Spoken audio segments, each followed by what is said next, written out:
Hello everyone, welcome back to our channel. Today I'm gonna show you how to log into the Shein app on your smartphone. Shein is an online shopping platform where you can find trendy and stylish clothes at great prices. So let's dive right in. First of all, make sure you have already downloaded the Shein app on your smartphone. If not, you can download it from Google Play Store if you're using an Android or App Store if you're using an iPhone.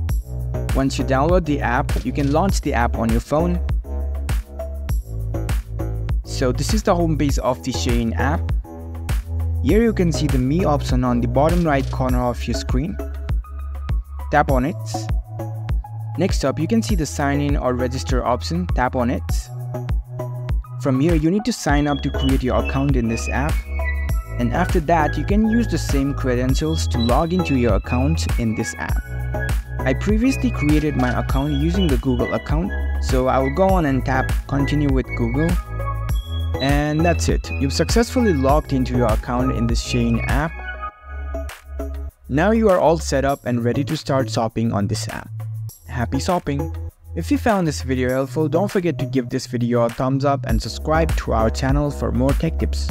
Thank you for watching.